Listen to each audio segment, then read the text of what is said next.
Hi, today I'm going to be talking about understanding funding options for graduate school. And I'm going to start with the good news, which is that PhD programs are typically funded. And what that means is that programs will usually give you tuition remission, so you won't have to pay for tuition. And they'll usually guarantee, it's typically about 5 years of funding, which is a stipend in addition to the tuition remission. Now, what that looks like in practical terms can vary greatly across programs and across departments. Just to give you an example, this is the excerpt from Penn's website on what they guarantee for funding for graduate students in the psychology program. So all students are fully funded for their first 5 years, which covers full tuition and a stipend of at least $32,000 per year. Stipends vary quite considerably based on the program, but are probably in the range of somewhere between $20,000 to $25,000 a year on the lower end to $35,000 a year on the higher end. This excerpt also says that the stipends for full-time work for 12 months, and students can do no substantial outside work for pay. This is important because some programs explicitly don't want you to take another job. They want your focus to be the work that you're doing in graduate school, and that's what's coming, or that's what you're kind of getting the stipend for. And so depending on your financial situation, you may or may not need an additional job. And so you may or may not need to find a program or work with your program to see if that's a possibility. And then the last thing I'll note is that just at the bottom of this excerpt, it says that the department does not guarantee funding behind the 5th year. However, most clinical students have no difficulty obtaining funding through a combination of means. And so that's another thing to just be aware of, is usually funding is guaranteed for 5 years, but often, not always, but often there's opportunities for additional funding for additional years. I'll mention a couple additional points with regard to funding. So there are different types of funding, and I'll go through kind of the main types of funding. And these different types of funding require different time commitments, and there are kind of trade-offs or pros and cons with each. I'll also note that sometimes funding is restricted to the academic year. So some programs only fund their students for the 9-month academic year, and students have to find other funding sources for the summer. And so that's a really good question to ask programs or to look for on program websites. And even though programs cover your tuition and give you a stipend, you may still have some additional fees to pay on top of that. And these fees can be kind of costly or add up. That might include costs for your healthcare, or sometimes additional fees for university-related things like a bus pass and access to the university health services and access to the gym and so on. And sometimes you'll be asked to pay those fees in addition, or regardless of whether you have that tuition remission. The last thing I'll note is that one thing that's not explicitly covered in your graduate school kind of package is conference travel. And going to conferences is really an essential part of graduate training and networking. And so this is something you'll likely want to do during your time in grad school. Now, many times programs will have travel awards to help students cover funding for conference travel, or the conferences themselves will have travel awards, or the mentor or faculty or principal investigator, the PI that you're working with, might cover your conference travel. But knowing kind of what are the options for that and how much will or will not be covered is an important component of your finances in grad school. The 3 main types of funding for grad school are research assistantship, teaching assistantship, or fellowships. And I'll talk about each of these in more detail. Starting with a research assistantship, sometimes called an RA, sometimes it's called a PA for a program assistantship. And typically what this means is that your PI, your mentor, has written a grant, and in that grant has stated that she's going to hire someone to conduct part of the research. So maybe she writes a grant about stress and the development of depression. And she's written in that in order to conduct X, Y, and Z studies, she's going to hire one research assistant at X salary. And so what that means for you is that often being paid as an RA comes with specific research related responsibilities. So you might need to work then on these specific studies related to stress and the development of depression, even if your main interests are, sleep and development of depression. And really kind of how flexible that work is depends a lot on your mentor. So some mentors will kind of work with you and figure out, okay, well, how can we relate sleep and stress and give you a project that both works towards the aims of my grant and fulfills your aims as an independent scholar. Others will be more constrained and you might need to work on something that's not quite perfectly aligned with your interests. Also, the time commitment will vary a lot based on your mentor as well. Often the RA ship has a percentage of time assigned to it. So you might be 50% of time research assistant, and that means that theoretically, you should spend about 50% of your time working on these studies related to this grant, for example. But I would say often, if not always, nobody's really tracking. Are you only spending 50% of your time doing this? Are you spending at least 50% of your time doing this? So really the time expectations are going to be dependent on your mentor and what you negotiate with them in terms of your responsibilities. It is important to note, though, even if you end up working on projects that aren't directly related to your interests, being funded through an RA, you have the opportunity to gain skills that are going to be relevant for your research. So you might be, gaining familiarity with a specific analysis technique, or you might get to do eye tracking or fMRI and learn some of those skills that will be useful later on. And you may also be involved in publications that can help build your CV as well. So even if it's not perfectly aligned with your interests, an RA ship does confer some nice benefits there. The second main type of funding is the teaching assistantship, or TA. This is maybe the kind of most common one that might come to mind when thinking about being a graduate student. So you are helping instructors and making a course run smoothly. You may be even doing some teaching yourself. But just like the RA ship, the TA ship can look very different depending on who your mentor is and the structure of the department. So for example, you may or may not have your choice of courses or instructors with whom to work. So in some departments, you might get to pick what courses you TA for. So if you were interested in developmental psychology, you might be able to opt to be a TA for child development or developmental psychopathology, for example, something that's going to be well aligned with your interests, which will make being a TA easier and more fruitful for your own professional development as well. But in other departments, just by the nature of the courses they offer or how many TAs they have, that might not be an option. Similarly, you may or may not have your choice of instructors with whom to work.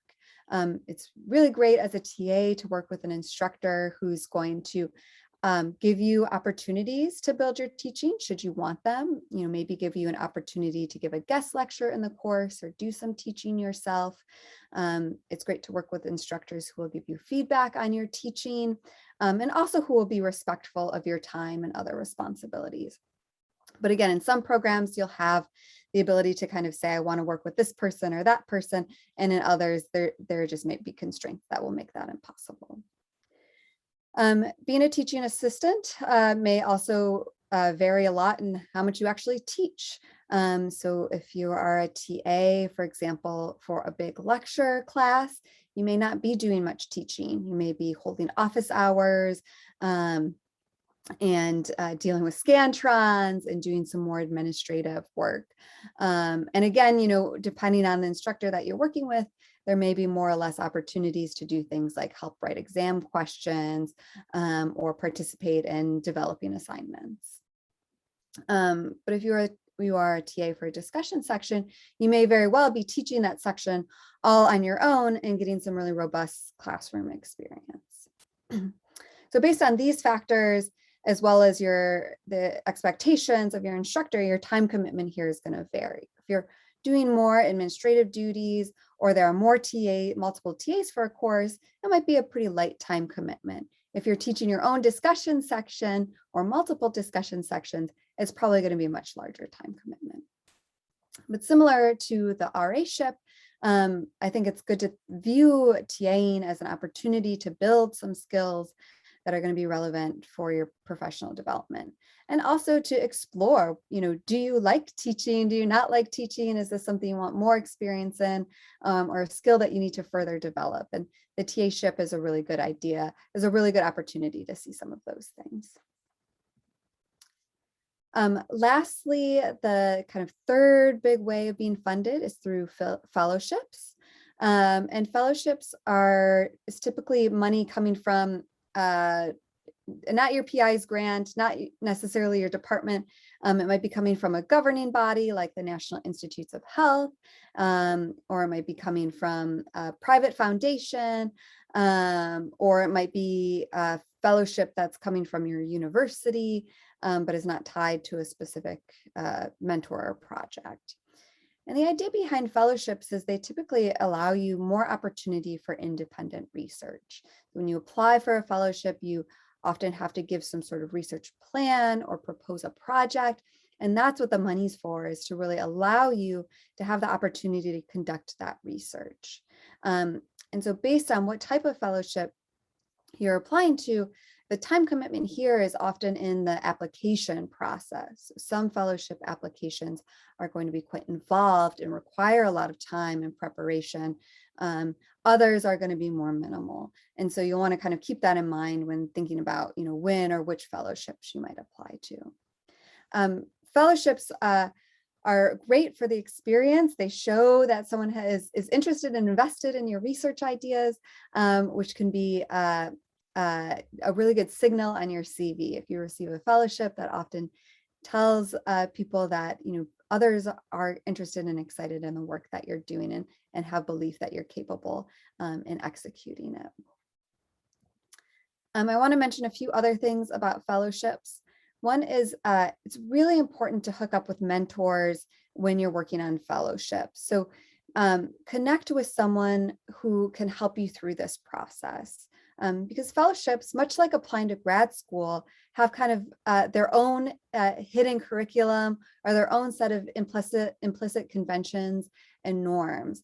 And so it's really good to connect with someone who's in the know about what those kind of unspoken rules are and can help guide you through that process when you're preparing your application. And that could be, a faculty member, it could be another graduate student or a postdoc, or really anyone who can kind of help guide you, as well as people who can give you their materials as examples. And people are generally very generous with sharing their application materials, both of successful and unsuccessful applications. And so, really take advantage of that and learn from what others have done to make your application stronger. Another thing to note about fellowships is that they often follow strict deadlines, unlike many things in academia. And so keeping track of those deadlines is an important aspect of fellowships in and of itself. And some fellowships, especially larger ones, require what is often called internal review, which means your institution is going to look at your fellowship package and kind of make sure you have all of the components and everything in order. And that deadline then is often ahead of the actual fellowship deadline. So you may be needing to plan for multiple deadlines. And so kind of getting a calendar or organizational system to kind of be aware of fellowship deadlines can be a good way to keep track of all of that. Many times universities or colleges have their own kind of fellowship opportunities as well. They might be fellowships from an alumnus who's donated some money to support graduate students, for example, or an award that's coming in conjunction with, someone that the university has partnered with in the community to help fund graduate students. And I think often these awards are kind of under applied to. And so this is sometimes a good place to look for additional financial support. And usually these opportunities are somewhere in a student handbook or on the website for the department, or reach out to the graduate student coordinator to help point you to these opportunities as well, because there could be something really good and useful just waiting for you there. The last thing I'll note with fellowships that I think it's important to know that we don't necessarily think a lot about as we're applying to grad school and thinking about the next step in our professional careers is taxes. And taxes are something that can be especially complicated with fellowships, because fellowships are sometimes not considered quite the same way as incomes. You might not get a W-2, for example. And so being aware of kind of what are the tax implications of your fellowship can be useful, and also help in your financial planning, since your taxes, of course, are going to influence how much money you're actually taking home. And here I just have a list of some of the commonly applied to fellowships in graduate school. This is not at all exhaustive, but hopefully gives you a little taste of what's out there. And as you click on the links, you can kind of see what the different requirements for the different fellowships are. And I'll just highlight a few of them. One is the NSF, which has a fellowship for graduate students early in grad school. And it's actually, they have a fellowship that you can apply to before you start grad school. And so this is a commonly applied to fellowship. Some programs even require their students apply for this fellowship in the first couple of years of grad school, but can be a really nice way to secure funding for your first few years. Another common one is the F31 or the NRSA. And this is a more involved fellowship application that tends to have, or that has the multiple components that tend to be part of other fellowship or grant applications. For like if you are become a faculty member and you're applying for grants, a lot of the similar components are going to be involved in those grants as are involved in the NRSA. And so it's a really good opportunity to get experience with that whole process, as well as to develop some of your research ideas, so you can kind of think about what your program of research is going to look like as you continue on in the next few years. The last thing I'll highlight is that there's a number of awards that are focused on the dissertation stage. So as you get to that last year in graduate school, be on the lookout for those opportunities for dissertation awards. And especially if your program only guarantees 5 years of funding and you need additional years of funding, this can be a really great mechanism to cover that last year. So just to wrap up, again, these are the 3 main types of funding. And hopefully you see some of the pros and cons of each of them. I'll also note that for most students, you're funded on at least 2, if not all 3 of these during your graduate school tenure. So when I was a graduate student, I was funded by each of these 3 mechanisms at various points. And that's pretty common. And that's good too, because it gives you the opportunity to build the different skills or to get the different experiences that are highlighted with each of these opportunities. I want to talk about some other financial considerations relevant to graduate school and thinking about the programs you're applying to and their financial packages. One is cost of living. And unfortunately, stipends don't necessarily align well with the cost of living. And it's not always the case that in places where the cost of living is the highest, the stipends are the highest. So that's something really important to keep in mind when you're looking at the stipends for programs and you're looking at the areas in which they're located, about how feasible is it to live in this place given that salary. Similarly, thinking about things like transportation. Okay, if I go to this program with this stipend, is that going to help cover the cost of a car that I will need to drive to and from campus, or need to make car payments on? Or if I go to this program, can I afford to live in the city and not need a car? What are the transportation costs on the bus or on the train, etc. Those are kind of the daily living costs that can add up and are important to make sure are going to actually be sufficiently covered by the stipend. Along those same lines are other tools that you might need or find especially useful in graduate school. So, many times we're expected to have a working laptop that could support heavy programs or big data analysis, for example. And many times the cost of those things are on the student and not really talked about or covered as part of the program. And so keeping in mind what some of those costs are so you can budget for them, or reach out and see if there are any options for those things to be covered by the department or by whether your mentor will help cover some of those costs, or whether there are programs in the university like loaner laptops that are going to help support that as well.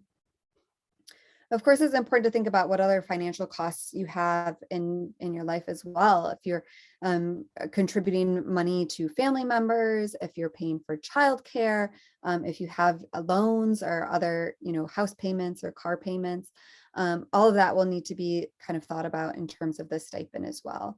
The stipend is a pretty good deal if you are a single person or a person with a partner or partners who also have jobs and are kind of contributing financially to, your collective well-being. But once you start adding some additional things on top of that, like paying for daycare or helping pay for care for an elderly family member, the costs start to look a little bit different. And so keeping your kind of holistic situation in mind as you're evaluating these stipends is really critical. The final thing I'll say here is that in some instances, depending on where you're looking to live, you might consider actually buying a house or an apartment or a condo instead of renting one. Graduate school is typically at least 5 years, 4 or 5 years, often longer than that.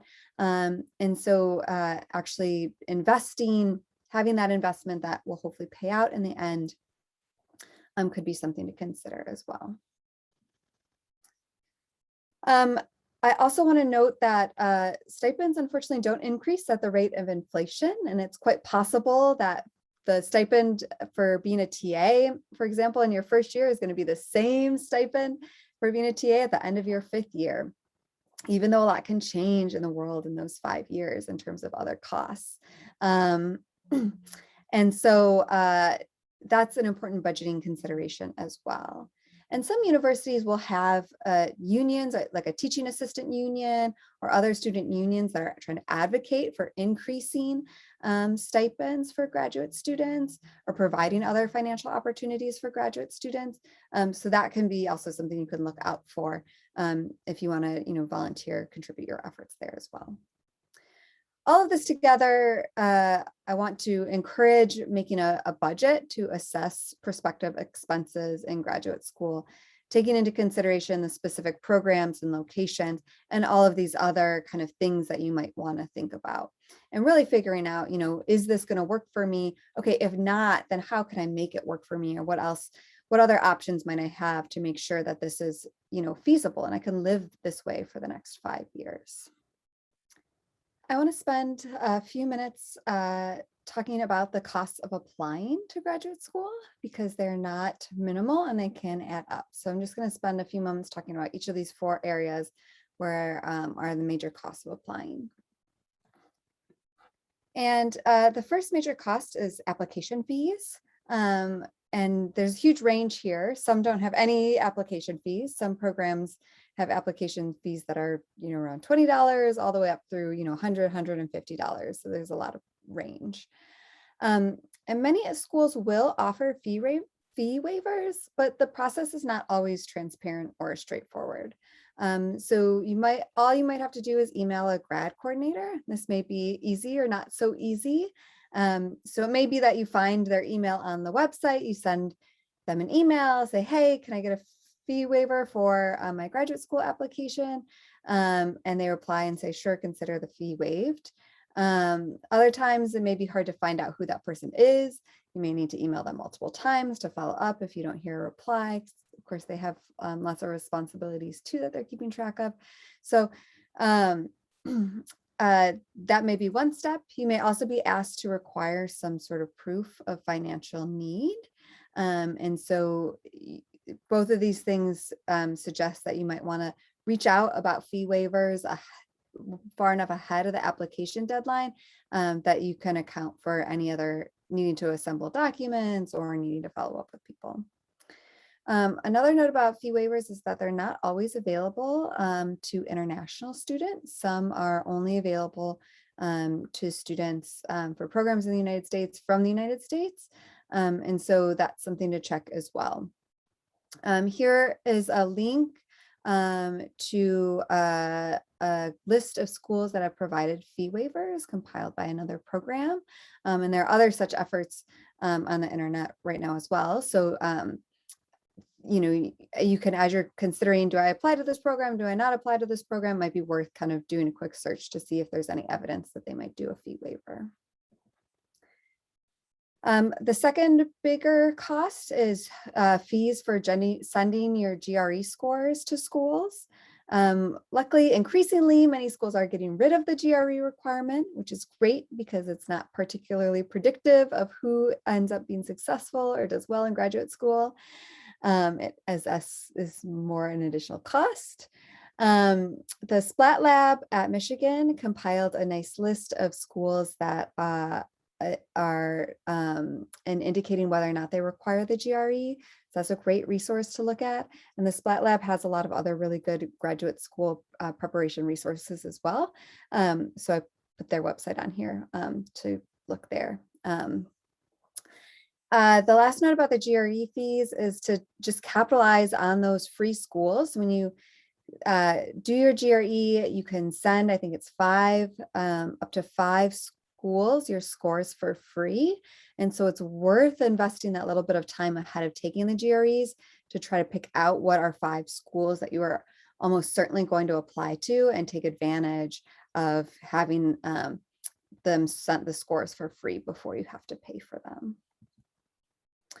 Transcripts, I just have a small note, which is that most schools can or will accept unofficial transcripts, which you can usually get on your online student center, at least prior to acceptance. And so even if they ask for official transcripts, you could still reach out and say, will you accept unofficial ones, unless I get accepted, and then I'll provide the official transcripts, which typically have a cost to send.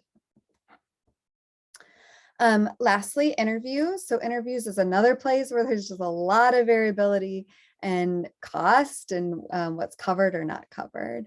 And so it's great to ask these questions when you're invited for an interview to know what's being covered or not covered or what your options are. So some programs will allow a remote option. For example, if you had another conflict, you had 2 interview weekends for the same weekend, one of the schools might let you do a different weekend and do it remotely, for example. And of course, with COVID, I expect that last year everyone did remote interviews, and this year, there may or may not be doing some remote and some in person. I'm really not sure whether that affects acceptance rates to ask for a remote interview. I'm not sure if there's been research done on that, but I think it's something to consider if that makes the interview financially feasible, where otherwise it wouldn't be. It's good to know and to ask about what's actually going to be covered in terms of costs for interviews. Some programs cover everything. In psychology, many times if you're applying to, for example, a developmental or a social program, the program or your prospective mentor will cover the costs of you applying pretty comprehensively. But other programs, often clinical psychology programs, don't cover anything, and it's completely on the student to get those costs. Other programs will cover some things, maybe your flight, but not a hotel. They'll have you stay with graduate students, and if you want a hotel, that cost will be your responsibility, or they might not cover all your food. So it's good to know what exactly is going to be covered or not covered. It's also good to ask questions about what are your options for booking. Some programs will book travel for you, whereas others will expect you to book travel and then reimburse you later on. If the reimbursement option requires you fronting all of the costs then for interviews, and often that reimbursement process can take some time, a month or 2 months. And so it's really important to know whether that's happening or not happening, so you can plan accordingly if you're going to need to have, the cost of applying upfront. Alternatively, if you have a credit card that gives you cash back or miles or something like that, it may actually be a more desirable option to book travel yourself, and get the benefits of that, and then get reimbursed later on. So, but either way, just knowing, what you need and what the program is willing to offer or accommodate, just so you can kind of figure out and plan for yourself. Here's another area again where that budgeting is really important. So, the cost of an interview, if you're covering it yourself, can probably range from like, $100 or $200 if you're in a driving distance from someplace to, almost $1,000 if you have to fly and stay, pay for a hotel multiple nights. And so if you're applying to multiple schools, it really can get quite costly. And so just planning ahead for that, knowing that that could be an expense down the line. And finally, I just want to end by putting out there some questions that you might consider asking programs. When you're on interviews or when you're talking to prospective mentors, people are probably going to ask you all the time, what questions do you have? What questions do you have? It's good to have questions, and it's okay to ask about money. And you should ask about money, because this is going to be your salary, and it's going to be your salary for the next half a decade. And so these are important questions to ask, and it's okay to ask them. And for many of the questions, you might want to ask multiple people, both your mentor and graduate students, multiple graduate students, just to see if, what's being advertised is actually the reality of people's experiences. So of course, you want to ask about what's the amount of stipend, and ask about the tuition remission. Is it full tuition remission, partial? Are there other types of fees? You certainly want to ask how people are typically funded. Is it 5 years of guaranteed funding, and you're TAing fall and spring and summer sessions for all of those 5 years? Do students typically have fellowships? How is that supported? Are there options in your lab to be a research assistant? And if so, kind of what are the responsibilities that go along with that? These are all good things to know about kind of what is the funding situation going to look like for the next 5 years. I also have a note here. You might want to ask about that pay cycle, if you're going to get paid monthly or every 2 weeks, if you're going to get paid just for the 9 months of the academic year, or if you'll get paid out all throughout the summer. Again, really important to know for managing your own expenses. It will probably be on the program website, but you may also want to ask how many years funding is guaranteed for, and ask students if that's the amount of years that funding is guaranteed for matches the amount of years that people typically spend in that program. For example, are 5 years of funding guaranteed, but people are spending 7 years in the program? Where are those extra 2 years of funding coming from? And, is it dependent on your mentor? Is it the program will really cover that cost? It's just not advertised. You want to get a sense of what's kind of happening there. And make sure that if it looks like you are going to be in a longer program, that you're going to be covered financially during that time. I think a really good question to ask the grad students is whether they take out loans. And you might want to ask multiple grad students this question to see, is that commonplace in the department? You're just going to expect to accrue some debt over the course of the program, or whether the stipend can generally cover, you've asked some people with kids, you've asked some people who, don't have partners, you've asked some people who live in the city and some people who live outside, and generally nobody's needed to take out loans. Like, that's a pretty good indicator that the stipend can cover different lifestyles or different needs. And so I think that's usually a good question to ask people.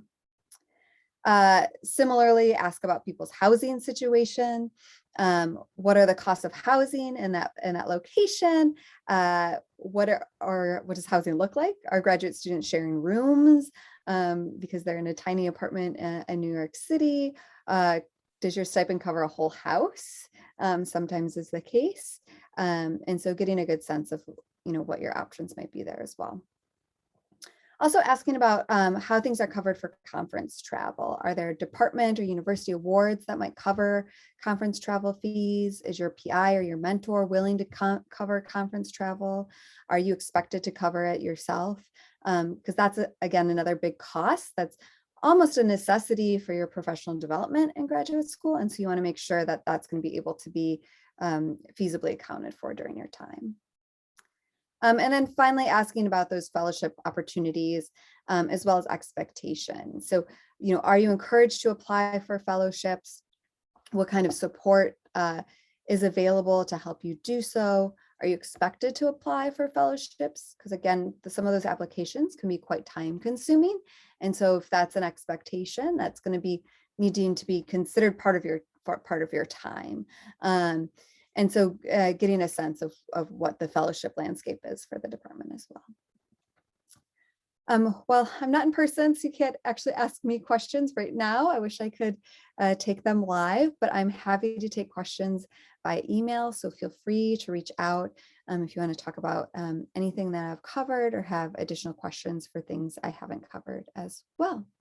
And good luck and thanks.